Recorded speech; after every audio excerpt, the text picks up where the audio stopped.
Short ಸರ್ಕ್ಯೂಟ್ನಿಂದ mall ಒಂದರಲ್ಲಿ ಬೆಂಕಿ ಕಾಣಿಸಿಕೊಂಡಿದ್ದು, ಜನರು ಕಟ್ಟಡದ ಕಿಟಕಿಗಳ ಮೇಲೆ ನೇತಾಡಿದ್ದು, ಜೀವ ಉಳಿಸಿಕೊಳ್ಳಲು ಹರಸಾಹಸ ಪಡುತ್ತಿರುವ ದೃಶ್ಯ.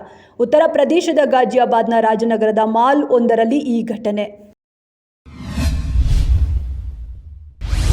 ಪಾಕಿಸ್ತಾನ ಪ್ರಧಾನಿ ಶಹಬಾಜ್ ಶರೀಫ್ಗೆ ಅನಾರೋಗ್ಯ ಉಂಟಾಗಿದ್ದು ಆಸ್ಪತ್ರೆಗೆ ದಾಖಲು. ಈಗಾಗಲೇ ಪಾಕಿಸ್ತಾನಕ್ಕೆ ಭಾರತವು ಒಂದೆರಡು ದಿನಗಳಲ್ಲಿ ದಾಳಿ ಮಾಡಬಹುದು ಎನ್ನುವ ಭಯ ಕಾಡುತ್ತಲೇ ಇದೆ. ರಾವಲ್ಪಿಂಡಿಯ ಮಿಲಿಟರಿ ಆಸ್ಪತ್ರೆಯ ರಹಸ್ಯ ದಾಖಲೆಯಿಂದ ಇದು ಬಹಿರಂಗವಾಗಿದೆ.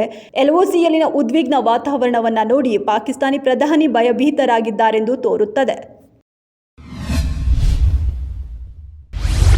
ಆಂಧ್ರ ಪ್ರದೇಶದ ವಿಶಾಖಪಟ್ಟಣಂನಲ್ಲಿರುವ ಸಿಂಹಾಚಲಂ ದೇವಾಲಯದ ಗೋಡೆ ಕುಸಿದ ಪರಿಣಾಮ 8 ಮಂದಿ ಸಾವನ್ನಪ್ಪಿದ್ದಾರೆ. ಟಿಕೆಟ್ಗಾಗಿ ಭಕ್ತರು ಸರದಿಯಲ್ಲಿ ನಿಂತಿದ್ದಾಗ ಗೋಡೆ ಕುಸಿದು ಬಿದ್ದಿದೆ. ಉದ್ಯಮಿ ಹರ್ಷವರ್ಧನ್ ಕಿಕ್ಕೇರಿ ಅಮೆರಿಕದಲ್ಲಿ ಪತ್ನಿ ಪುತ್ರನಿಗೆ ಗುಂಡಿಕ್ಕಿ ಬಳಿಕ ಆತ್ಮಹತ್ಯೆ. ಘಟನೆಗೆ ನಿಖರ ಕಾರಣ ತಿಳಿದು ಬಂದಿಲ್ಲ. ಮನೆಯ ಕಿಟಕಿಯಲ್ಲಿ ರಕ್ತದ ಕಲೆಗಳು, ಬೀದಿಯಲ್ಲಿ ಒಂದು ಗುಂಡು ಮತ್ತು 3 ಮೃತ ದೇಹಗಳು ಪತ್ತೆ.